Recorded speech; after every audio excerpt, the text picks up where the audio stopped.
We have breaking news now for you on the West Coast. I'm Josh Elliott alongside Amy Robach. You are seeing here a map of Connecticut. Connecticut State Police and SWAT teams are now responding to a school shooting at an elementary school in Newtown. It's roughly 2 hours to the north and east of New York City. The images you see here, children being led from Sandy Hook Elementary School. It is the district's largest school, and we can tell you that one shooter is dead at Sandy Hook Elementary. The school now cleared of shooters. Newtown police say there is at least one other person shot in addition to the shooter. State police, meanwhile, telling ABC News that they are still treating this as an active shooter situation right now. School officials, meanwhile, have mobilized at a local firehouse. State emergency management officials confirming that ambulances and other units are en route and staging near the school. Again, these are pictures from the parking lot of the school. First responders on scene there. Police also believe they may have located the suspect's car. Again, as we just are getting information here. And again, it's Sandy Hook Elementary School, about 15 miles from Danbury, another major city in Connecticut. Again, 2 hours to the north and east of New York City. And obviously of incredible concern is the extent of the injuries that may have occurred there at Sandy Hook Elementary School.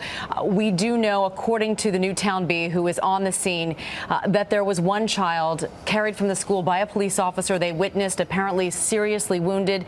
We know that other injuries have been reported. We know that those emergency personnel who have gathered there en masse have set up triage facilities, but the extent of those injuries are unclear right now. We know that according to the website of Newtown School, they say this: afternoon buses and kindergarten are canceled. The school district superintendent issuing this statement: due to reports of a shooting as yet unconfirmed, the district is taking preventative measures by putting all schools in lockdown until we ensure safety of all students and staff. So that is both public and private schools in the area, all on lockdown at this hour. We can take you through a timeline as it's come available. This, according to the Current.com, that is the website of the Hartford Current, that police responded to a shooting at roughly 9:40 a.m. Eastern time. Of course, the shooter was in fact in the main office of the school. Again, unconfirmed reports of two shooters. We do, of course, now we can confirm that one shooter has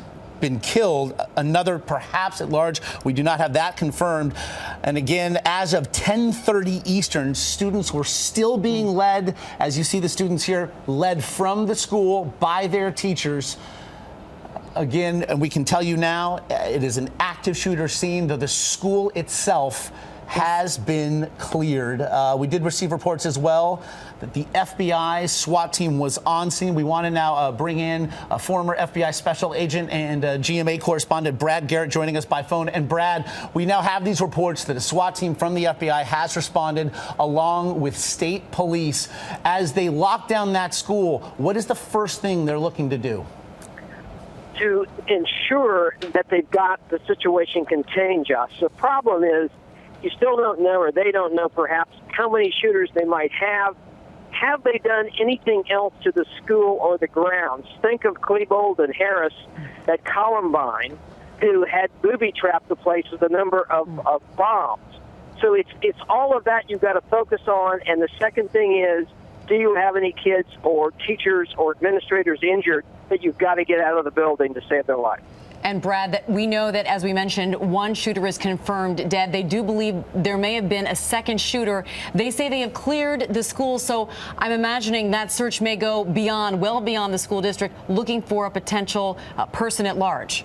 Well, exactly, and perhaps the deceased shooter will be the lead as to who the second person is, if in fact there is a second person. Because I'll tell you, Amy, the problem in these cases is that people sometimes see things that aren't exactly accurate, the eyewitness issue, where there might only be one shooter, but people, because they caught it a certain way, believe there's more than one. Could well be two, but keep that in mind. Again, and Brad, while the district has asked that parents not flood district phones with phone calls, obviously every parent here wants to know that their children is safe. I'm certain many parents now making their way to the school.